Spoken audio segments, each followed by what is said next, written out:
Hello everyone. तो स्वागत है आपका हमारे तीसरे लेक्चर में, जो कि है pair of linear equation in two variables. तो जैसा कि हमने लास्ट लेक्चर में देख लिया क्या, इनका फर्स्ट चैप्टर का इंट्रोडक्शन फर्स्ट लेक्चर में था। सेकंड लेक्चर में हमने क्या देखा, graphical method of solution of pair of linear equation. तो उसमें लास्ट में हमने क्या देखा, हमारी दिक्कतें कहाँ पे आ सकती है, जहाँ पे क्या हो, सॉल्यूशंस उनके रियल नंबर्स है ना। रियल नंबर्स में क्या हो, सॉल्यूशंस तो रियल नंबर होते हैं, अगर जो सपोज रियल नंबर में क्या मिले हमें, इरेशनल नंबर, तो उन सब नंबर को रिप्रेजेंट करना ग्राफिकली क्या है, डिफिकल्ट है हमारे हैंड प्रैक्टिस से, ठीक है। तो उन सब को हम लोग कैसे सोल्व करेंगे, उन सब को हम लोग सोल्व कर सकते हैं कैसा, अलजेब्रिक मेथड से, ठीक है। अलजेब्रिक मेथड से सोल्व करने के तीन तरीके हैं, ठीक है। कौन कौन से, पहला सब्स्टिट्यूशन मेथड, ठीक है, दूसरा है एलिमिनेशन मेथड और तीसरा है क्रॉस मल्टीप्लिकेशन मेथड। तो सबसे पहले हम लोग आज देखते हैं क्या, सब्स्टिट्यूशन मेथड। तो सब्स्टिट्यूशन मेथड क्या है ना। सब्स्टिट्यूशन वर्ड से आप क्या समझते हो, सिंपल है। अगर जो क्रिकेट या देखा होगा है ना, क्रिकेट फुटबॉल, तो इन सब में होता है जैसे फील्डर सब्स्टिट्यूट होते हैं है ना, एक की जगह क्या आता है, दूसरा फील्डर आता है ना, तो उसको क्या बोलते हैं, सब्स्टिट्यूट। यानी यहाँ पे भी वही होगा, सेम मीनिंग है।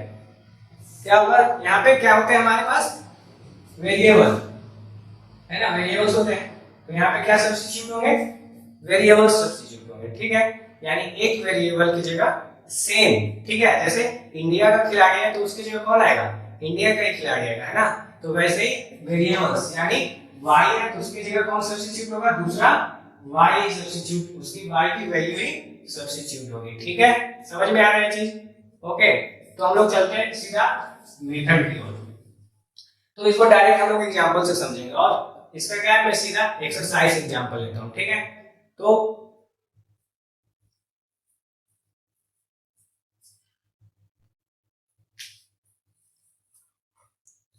तो इसमें हम लोग सॉल्व कर रहे हैं, कौन सा एक्सरसाइज है, एक्सरसाइज 3.3, ठीक है। एक्सरसाइज 3.3 क्वेश्चन नंबर हम लोग लेते हैं फर्स्ट का फर्स्ट, पहले तो समझते हैं, ठीक है। तो गिवन क्वेश्चन क्या है, आपको सोल्व करना है लीनियर पेयर इक्वेशन को। तो गिवन क्या है, x plus y equals to 14 है और x minus y equal to 4 है। इसको किस मेथड से सोल्व करना है, सब्स्टिट्यूशन मेथड। सब्स्टिट्यूशन का क्या मतलब समझा आपने, जो भी वेरिएबल है उसको एक के बदले दूसरा रखना है, ठीक है। तो आप कुछ भी कर सकते हो, या तो आप x को सब्स्टिट्यूट करो या y को सब्स्टिट्यूट करो, ठीक है। तो हमने क्या पढ़ा अभी तक, लीनियर इक्वेशन का है ना, लीनियर का सोल्व करना सीखा है। तो हम लोग इसमें क्या करते हैं, सब्स्टिट्यूट करके हम लोग क्या बनाते हैं, उसको linear equation in two variable नहीं, क्या बना देते हैं उसको, वन वेरिएबल। हमने वन वेरिएबल का पढ़ा है, ठीक है। तो यहाँ पे क्या करेंगे, किसी एक की वैल्यू फाइंड करेंगे और दूसरे में रख देंगे, ठीक है। सपोज मैं फर्स्ट ले रहा हूँ, ठीक है। तो क्या ले सकते हैं, x equal to 14 minus of y, ठीक है। आप y भी लिख सकते हो। अब मैं क्या करूंगा, ये जो है इसको लिख दूंगा क्या, 14 value of x in second, ठीक है। यानी यहाँ से जो x की वैल्यू आई उसको कहाँ रखना है, सेकेंड वाले में, ठीक है, यानी इस वाले में। तो यहाँ पे अगर जो मैं रखूं x की जगह 14 माइनस ऑफ y, ठीक है, ये हुआ x की जगह मैं रखा, ठीक है। मैं क्या सब्स्टिट्यूट किया, x की जगह x की वैल्यू सब्स्टिट्यूट किया ना। जैसे इंडिया का खिलाड़ी है तो इंडियन प्लेयर ही क्या होगा, उसको सब्स्टिट्यूट करेगा, ठीक है, श्रीलंका वाला नहीं करेगा। तो 14 माइनस y और यहाँ पहले से क्या है, माइनस y इक्वल्स टू 4, ठीक है। तो अब क्या करना है, इसका सिंपल एडिशन सब्ट्रैक्शन करना है। 14 यहाँ पे क्या है, लेफ्ट हैंड साइड में, इसको राइट हैंड साइड में ले जाएंगे, तो क्या आ जाएगा 4 माइनस 14, ठीक है। और ये माइनस y और माइनस y हो जाएगा माइनस 2y। समझ में आ रहा है, ठीक है।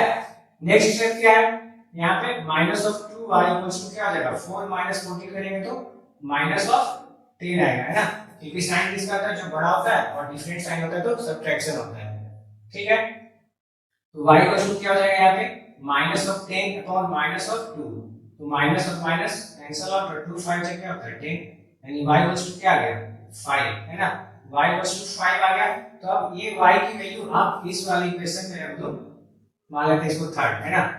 तो थर्ड में लिखेंगे क्या यहाँ पे जो आप एग्जाम में सुन रहे हो क्या लिखोगे, putting the value of y in third, ठीक है, यहाँ पे इक्वेशन थर्ड। तो क्या मिल जाएगा आपको, x equal to 40 minus 5 equals to 9, ठीक है, यानी हमें क्या मिल गया, x इक्वल टू 9 मिला और y इक्वल टू 5, ठीक है। तो यही क्या है, सॉल्यूशन ऑफ द इक्वेशन है ना, या यही वो कोऑर्डिनेट है जहां पे ये दोनों लाइन ग्राफिकली मीट हो रही हैं, ठीक है। या आप अगर इसको आपको क्या करना है, चेक करना है, तो क्या करेंगे, इन दोनों को फर्स्ट और सेकंड में पुट करके देखेंगे, LHS इक्वल टू RHS आ रहा है तो क्या होगा, सॉल्यूशन होगा। तो रख के देखते हैं क्या होगा, 5 सॉरी 9 है, 9 प्लस 5, ठीक है, और 9 माइनस 5, 9 प्लस 5 क्या होता है 14, राइट हैंड साइड 9 माइनस 5 क्या होता है 4, राइट हैंड साइड 4, ठीक है, यानी ये क्या होगा इसका सॉल्यूशन, ठीक है। तो हमने क्या किया, हमने किसी दोनों इक्वेशन में से किसी एक को चूज किया और वहां से x की वैल्यू फाइंड किया। आप चाहे तो y की वैल्यू फाइंड कर सकते हो, किसके टर्म में, y की वैल्यू फाइंड करोगे तो x के टर्म में, यानी ऐसा कुछ आ जाएगा y इक्वल्स टू क्या आ जाएगा 14 माइनस x, और x की वैल्यू फाइंड करोगे तो y के टर्म्स में आएगा 14 माइनस y। अब मैंने इसी को क्या किया, दूसरे वाले इक्वेशन में पुट कर दिया, x की वैल्यू फाइंड किया है तो x की जगह रख दिया, और y की वैल्यू फाइंड किया है तो y की जगह रखेंगे, आंसर सेम मिलेगा, ठीक है। तो ये हुआ फर्स्ट क्वेश्चन, ठीक है। तो इसी में मैं कुछ चीजें और बता देता हूं। जब हमने वैल्यू सब्स्टिट्यूट की तो हमें क्या मिला, कुछ इस तरीके से मिला है ना, यहाँ पे हमारा -2y और माइनस समथिंग कुछ है, ठीक है। पर कुछ केसेस में क्या होता है, जब आप वैल्यू सब्स्टिट्यूट करोगे तो क्या मिल जाएगा आपको, नंबर मिल जाएगा। सपोज यहाँ पे भी क्या है, y की जगह क्या आ जाएगा, यहाँ पे -10 इक्वल्स टू -10, तो यहाँ पे कोई आप सॉल्यूशन फाइंड ही नहीं कर पाएगा। इस केस में क्या हो जाएगा, सपोज यहाँ पे x प्लस वाई होता है, ठीक है, और यहाँ पे x प्लस 5 होता है और ये 4 होता है, चलो ठीक है। तो यहाँ पे आपको क्या मिलता है इस केस में, देखो अगर जो सब्स्टिट्यूट करेंगे तो x की वैल्यू रखना है तो 14 minus of y plus of y equals to 4 आया है ना, समझ में आ रहा है, यानी y क्या आ जाएगा कहीं से, और 14 इक्वल्स टू 4 जो कि पॉसिबल नहीं है, ठीक है। तो ऐसे केस को क्या बोलते हैं पता है, ये वही वाला केस है जब क्या होता है, लाइन पैरेलल्स होते हैं ना, लाइन क्या होते हैं पैरेलल, यानी वहां पे क्या मिलता है, नो सॉल्यूशन, इसलिए हमें ये यहाँ पे क्या मिली, इनइक्वालिटी, है ना, यानी दोनों इक्वल नहीं आए, LHS इक्वल टू RHS नहीं आया, क्यों, क्योंकि इसका कोई सॉल्यूशन है ही नहीं। क्यों नहीं आया, क्योंकि इसका कोई सॉल्यूशन नहीं है, एक भी कॉमन पॉइंट है नहीं ग्राफ पे, ये दोनों लाइन कभी मीट करेंगे ही नहीं, दोनों कैसे होंगे, हमेशा पैरेलल, ठीक है भाई। अगर मैं दूसरे केस की बात करूं जहां पे क्या हो, ये जो 14 वाला टर्म है, ठीक है, ये सपोज क्या 28 हो और ये 2 हो, ठीक है। तो इस केस में जब आप y की वैल्यू पुट करोगे इस वाले इक्वेशन में तो आपको क्या मिलेगा, देखो 2x x की जगह रखना है क्या 14 माइनस y, यानी 14 माइनस y, ठीक है, और प्लस ऑफ 2y है, ठीक है, और इक्वल्स टू 28, ठीक है। तो क्या हो जाएगा ये 28 माइनस ऑफ 2y और plus of 2y equals to 28, ठीक है, 28 यहाँ पे सॉरी -2y और +2y क्या हो जाएगा, कैंसिल आउट, है ना 0, तो 28 इक्वल टू क्या मिलेगा 28। अब यहाँ पे भी हम लोग फाइंड नहीं कर पा रहे, ना x है ना y आया, तो कैसे वैल्यू फाइंड करेंगे। तो इस केस को क्या बोलते हैं हम लोग, ये कौन सा केस वाला है, ये ओवरलैपिंग वाला है, ठीक है, ये कौन सा केस है, ओवरलैपिंग, यानी यहाँ पे कितने सॉल्यूशन मिल रहे थे, इनफिनिटली मेनी सॉल्यूशन, है ना, अनलिमिटेड। इसको क्या बोलते हैं, कंसिस्टेंट सॉल्यूशन या डिपेंडेंट पेयर ऑफ सॉल्यूशन, याद होगा तो, है ना, समझ में आ रहा है जी। जब भी LHS, जब भी आप क्या करते हो सब्स्टिट्यूट करते हो तो हमेशा ये देखने का, अगर दोनों इक्वल आ रहे हैं इसका मतलब इनफिनिटली मेनी सॉल्यूशन, और दोनों इक्वल नहीं आ रहे हैं तो जीरो सॉल्यूशन, पैरेलल होगा, इनकंसिस्टेंट होगा, और जब हमें कोई सॉल्यूशन मिल रहा है तो वो कंसिस्टेंट होगा, उसको क्या बोलते हैं, यूनिक। जब भी सिंगल सॉल्यूशन होता है तो उसको क्या बोलते हैं, यूनिक। समझ में आ रहा है ये चीज, ठीक है, इसको हमेशा ध्यान रखना। या दूसरा वाला क्या चेक करने का, a1/a2 और b1/b2, ठीक है, वहां से भी चेक कर सकते हो, लेकिन वो चेक करते समय हमेशा क्या होना चाहिए, स्टैंडर्ड फॉर्म होना चाहिए, क्लियर है। ठीक है, तो अब हम लोग लेते हैं नेक्स्ट क्वेश्चन। ठीक है, 3.3 फर्स्ट का थर्ड ये गिवन इक्वेशन है, इसमें क्या करना है, फिर से सब्स्टिट्यूट करना है। ठीक है, यानी x या y की वैल्यू को दूसरे वैल्यू में पुट करना है। तो अगर मैं इसको फर्स्ट मानूं, इसको सेकंड मानूं, तो क्या करेंगे यहाँ से 3x - y = 3, इसको ऐसा लिख सकता हूं 3x - 3, इसको इधर ले आओ, इसको इधर ले आओ, है ना, यानी y = क्या हो गया 3x - 3। ठीक है, अब इस वाले थर्ड में जो y की वैल्यू आई उसको क्या करूंगा मैं सेकंड वाले में रख दूंगा यहाँ पे, यानी कि 9x - 3 और ये ब्रैकेट में y की वैल्यू यहाँ से इसमें रख दूंगा। ठीक है, ये क्या हो जाएगा 3x - 3 = 9। ठीक है, यानी ये क्या बन गया 9x -3 × 3 क्या होगा 9x और -3 × -3 +3। ठीक है, = 9। ठीक है, समझ आ रहा है, तो ये 9 है ना, तो -9x और +9 से क्या होगा 0 और +9। ठीक है, तो 0 को इक्वल है, यानी कोई की बात है, तो +9 = 9 है ना, दोनों इक्वल आ गए। तो ये पीछे मैं बताया था हमने थोड़ी देर पहले क्या 9 = 9, यानी यहाँ पे इन्फिनिटली मेनी सॉल्यूशन होंगे, इसलिए क्या होता है डिपेंडेंट या कंसिस्टेंट। ठीक है, या ओवरलैपिंग लाइंस, है ना। ठीक है, तो अब हम लोग देखते हैं नेक्स्ट क्वेश्चन, जो ऐसे मैं बस बता दे रहा हूं, इस क्वेश्चन की जरूरत नहीं है, पर लोग पता नहीं क्यों पूछते रहते हैं इसको। ये है √2x + √3y, शायद रूट देख के ना लोग डर जाते हैं, जबकि इस क्वेश्चन में कुछ है नहीं। नेक्स्ट इक्वेशन क्या है √3x - √8y = 0। ठीक है, तो यहाँ पे हमें क्या करना है सब्स्टिट्यूट करना है। तो मान लो किसी एक की वैल्यू फाइंड करते हैं, चलो इस बार हम क्या करते हैं सेकंड वाला है। ठीक है, इस वाले से फाइंड करते हैं x से y की वैल्यू, तो ये क्या हो जाएगा √3x = √8, है ना, क्योंकि यहाँ पे √8y, क्योंकि यहाँ पे क्या है 0 है, तो इसको लेना है। अब आपको जिसको भी माने उसको क्या कर सकते हो आप लिख सकते हो। सपोज मैंने यहाँ से चलो x फाइंड कर लेते हैं यहाँ से। ठीक है, पिछले वाले केस में y किया था, यहाँ पे x कर लेते हैं, तो √8 अपॉन क्या हो जाएगा √3 और ये y, ये थर्ड हो गया। अब putting the value of x from third in first, क्योंकि हमने कहां से फाइंड किया सेकंड से फाइंड किया है ना, तो इसको फर्स्ट में फाइंड करते हैं। तो ये √2, ये चीज का ध्यान रखना, वैसा ब्रैकेट रखा करो ताकि माइनस और प्लस वाला जो कंफ्यूजन होता है मल्टीप्लिकेशन वाला वो नहीं होगा। ठीक है, तो √8 अपॉन √3 और ये y है x की वैल्यू और प्लस ऑफ √3y = क्या है 0। क्लियर है, तो अब हम लोग यहां से क्या करेंगे, देखो √2 * √8 क्या हो जाएगा रूट का 16 और ये y अपॉन √3 और ये प्लस ऑफ √3y = 0। ठीक है, इससे पहले मैं क्या करता हूँ ये ना समझा देता हूँ आपको √2 * √8 कैसे होगा। √2 * √8 है ना, इसको क्या लिख सकता हूँ 2^½ है ना, *8^½ किसी को कंफ्यूजन हो तो क्लियर हो जाए, क्या होगा 2 * 8^½ इसे क्या लिख सकते हो 16^½ और ये इसी को आप √16, तो ये कहां से आता है a⁴b * c⁴b, है ना, ये पढ़ा हुआ है जैसे कोई a⁴n * b⁴, ये 9th क्लास में पढ़ा हुआ है ना, a * b⁴n होता है, ये आइडेंटिटी उसी को यूज किया आपने, है ना, और ये रूट का क्या होता है पावर हाफ होता है ना, a⁴ होता है अंडर रूट का मतलब। ठीक है, उसी को हमने यूज किया। अब इस तरीके से लिखा, अब देखो इसमें कुछ है नहीं, ये ऑलरेडी सॉल्व हो गया, इसको क्या लिख सकता हूं y कॉमन ले लिया मैंने यहां से।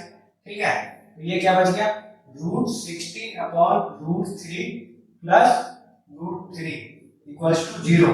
ठीक है, मैंने क्या किया y को कॉमन ले लिया यहाँ पे, अब मैं क्या लिख सकता हूँ y = 0 अपॉन √16/√3 प्लस √3।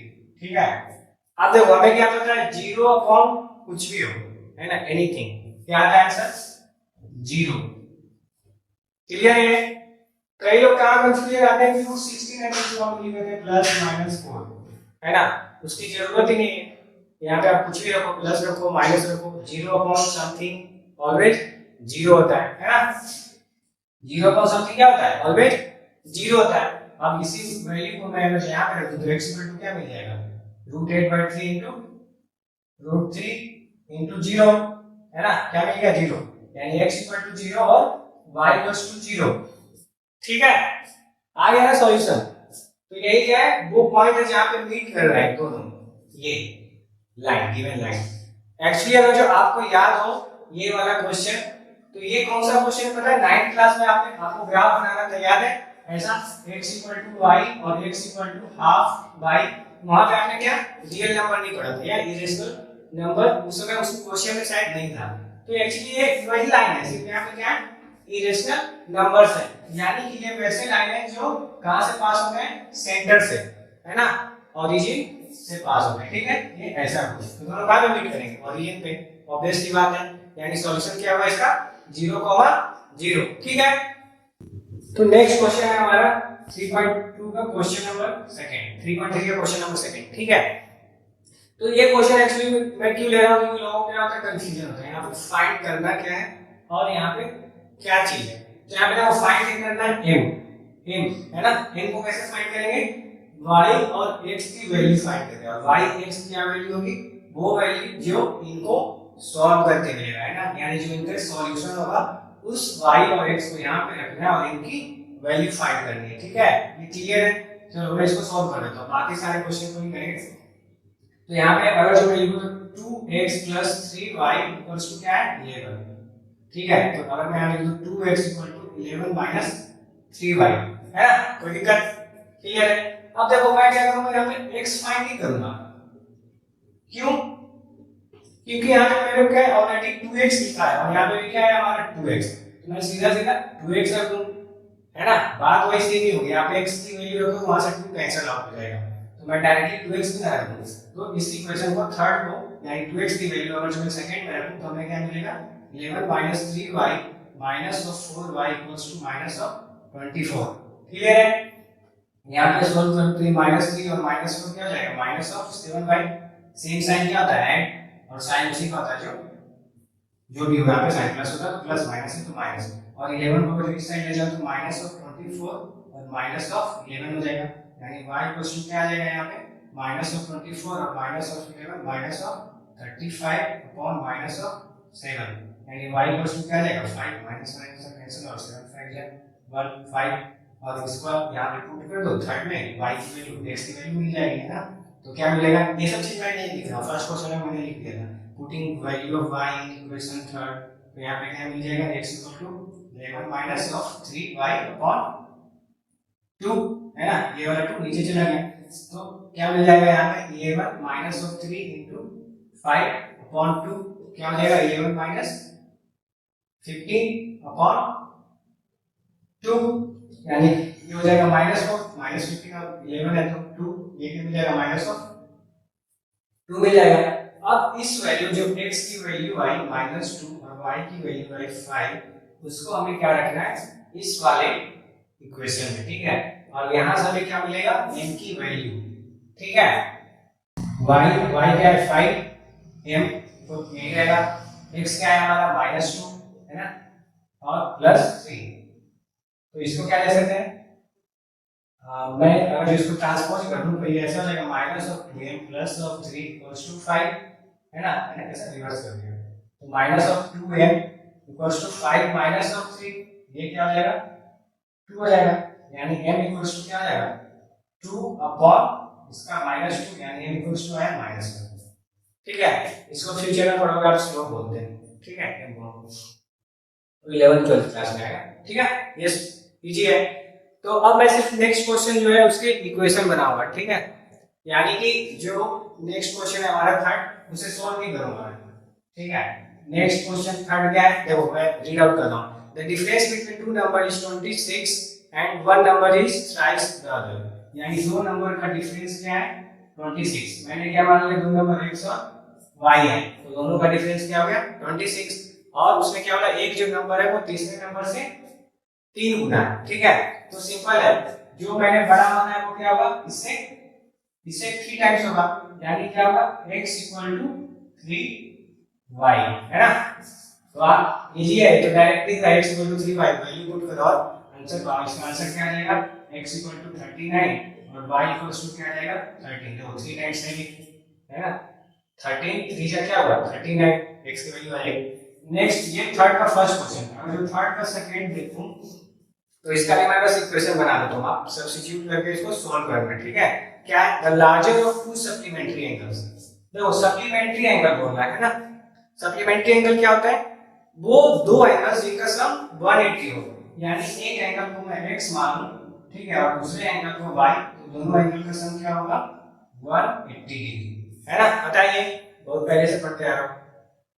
उसके बाद इसने क्या बोला है, the larger of the two, मतलब जो बड़ा वाला है वो छोटे वाले से क्या है 18 बड़ा है, तो x को या तो बड़ा मान लो या y को बड़ा मान लो, और दोनों को सब्ट्रैक्ट करो तो 18, या तो ये बना सकते हो, दूसरा क्या बना सकते हो y minus x equal to 18, दोनों ही सही है, ठीक है, क्योंकि दोनों वेरिएबल है, दोनों में नहीं पता है कौन बड़ा है कौन छोटा है, तो किसी को बड़ा मान लो और किसी को छोटा, जिसको बड़ा मान लो उसमें छोटे वाले को सब्ट्रैक्ट करोगे तो क्या होगा 18 मिलेगा।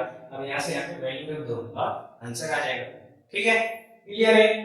y यहाँ पे क्या मिल जाएगा आपको 99 मिल जाएगा, और x क्या मिल जाएगा आपको, ये हो जाएगा 81, ठीक है, समझ में आ रहा है। तो अब हम लोग चलते हैं नेक्स्ट क्वेश्चन की ओर। तो अब हम लोग देख रहे हैं 3.3 का क्वेश्चन नंबर थर्ड का फोर्थ, ठीक है, थर्ड का फोर्थ क्वेश्चन। तो एक्चुअली इस टाइप का क्वेश्चन पिछले एक्सरसाइज में भी था 3.2 में, तो मैंने वहां पे ये डिस्कस नहीं किया था, और इसी टाइप का सेम क्वेश्चन क्या होगा नेक्स्ट एक्सरसाइज में भी मिलेगा। तो मैं ये क्वेश्चन यहाँ पे डील कर दे रहा, और यहीं पे इसी के साथ क्या होगा आप सारे क्वेश्चन को सॉल्व कर सकते हो।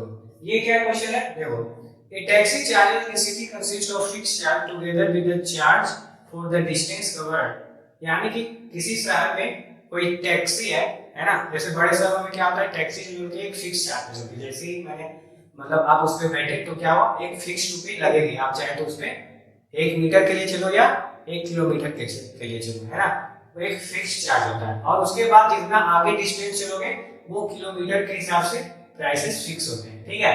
तो सबसे पहले ये समझना जरूरी है इस क्वेश्चन से बनाने के लिए। मैंने क्या किया, जैसे ही सपोज आप टैक्सी पे बैठे तो वहां पे फिक्स चार्ज होता है, यानी आप उसमें बैठ गए तो आपको फिक्स प्राइस देना ही है, समझ में आ रहा है। और आप सपोज 1 किलोमीटर चले तो 1 किलोमीटर उसका फिर अलग से चार्ज होता है, पर किलोमीटर का सपोज 6 रुपीज है, और आपने 5 किलोमीटर चला और फिक्स चार्ज कुछ है, तो आपको कितना देना होगा 6 × 5, है ना 30, और जो फिक्स प्राइस होगा सपोज फिक्स प्राइस क्या है 20 रुपए, तो 30 + 20 आपको देना होगा, ठीक है, समझ में आ रहा है चीज। तो वैसा इसमें भी मान लेते हैं हम लोग क्या इस क्वेश्चन का, लेट द फिक्स प्राइस क्या मान लिया हमने bx, ठीक है, और x रुपीज है ना, rupees x, and the charge क्या चार्ज पर किलोमीटर को मान लेते हैं हम लोग y रुपीज, है ना, यानी 1 किलोमीटर चलने का y रुपये है। तो क्वेश्चन ने क्या बोला कि 10 किलोमीटर में जो चल रहा है तो उसको कितना लग रहा है 105 रुपए, यानी कि फिक्स चार्ज लग रहा हुआ है 100 रुपए, ठीक है, और 10 किलोमीटर चलने का कितना लग रहा है 10 × 5 पर किलोमीटर क्या है ये y रुपीज, यानी x + 10 × y हमें क्या मिला है 105, और वहीं पे जब वो 15 किलोमीटर चला तो उसको कितना लगेगा, यानी fix charge x + 50 × y = 155 rupees है, ठीक है। अब यहाँ पे आप क्या करो सब्स्टिट्यूशन मेथड से सोल्व करना है, तो हमें x की वैल्यू फाइंड करनी है और दूसरे में रखनी है, तो यहाँ सिंपल है डायरेक्ट दिख रहा है, यहाँ x है कोई दिक्कत नहीं है, तो मैं x फाइंड कर लेता हूँ। x = क्या आ जाएगा फर्स्ट वाले से 105 - 10y, है ना, ये x नहीं है मल्टीप्लिकेशन का साइन है, ठीक है, 10y, और इसको मैं क्या करूँ थर्ड मान लूँ और इसको इसमें पुट कर दूँ, तो क्या मिल जाएगा x की जगह रखेंगे तो 105 - 10y + 15y, है ना, ये मल्टीप्लिकेशन का साइन है 155, इसको अगर जो मैं सब्ट्रैक्ट करूं यहां पे क्या मिल जाएगा 5y, और 105 को अगर यहां पे लिखा तो 150 - 105, तो ये क्या मिल जाएगा 5y = 50, y = 50/5, है ना, यानी 10, तो y हमारा क्या आ गया 10, है ना, यानी कि जो पर किलोमीटर चार्ज है वो कितना है 10 रुपीज है, तो x यहां से फाइंड कर लो, है ना, यानी 100 5 इंटू 10 इंटू 10, ठीक है। तो क्या हो जाएगा 105 माइनस 100, क्या मिलेगा 5, यानी x जो है 5 रुपये, यानी आप जैसे ही टैक्सी में बैठो आपको कितना लगेगा 5 रुपए, ठीक है। तो इसमें लेकिन ये हमारा सॉल्यूशन नहीं है। क्वेश्चन में क्या पूछा उसने कि अगर आप 25 किलोमीटर चल रहे हैं तो आपको कितने देने पड़ेंगे, कितने रुपए देने पड़ेंगे, यानी कि x प्लस ऑफ 25y है ना, इतना चलने पे कितना मिलेगा, यानी फिक्स प्राइस कितना है 5 रुपीस, 25 किलोमीटर गया तो 10 रुपए पर किलोमीटर के हिसाब से 5 प्लस 25 इंटू 10 क्या हुआ 250, यानी कि 255 रुपए, ठीक है। क्लियर है। तो फिक्स प्राइस को बस आपको क्या करना है, एक प्राइस को फिक्स करना है, बाकी जो भी दिया होगा उसको मान के पर वाले को पर किलोमीटर या पर मीटर या जो भी दिया होगा है ना, पर बुक या पर नंबर या पर यूनिट बोल रहे हैं ना, पर यूनिट को उस गिवन यूनिट से मल्टीप्लाई कर देना है, ठीक है। जैसे यहाँ पे यूनिट क्या था किलोमीटर और पर रुपीस किलोमीटर हमने माना और उसको मल्टीप्लाई कर दिया, ठीक है। क्लियर है, क्लियर है, ओके। तो यहाँ पे हम सब्स्टिट्यूशन मेथड इन करते हैं। तो अब हम लोग नेक्स्ट पढ़ेंगे कौन सा मेथड, एलिमिनेशन, है ना, जहाँ पे क्या करना है एलिमिनेट, गायब या हटाना, ठीक है।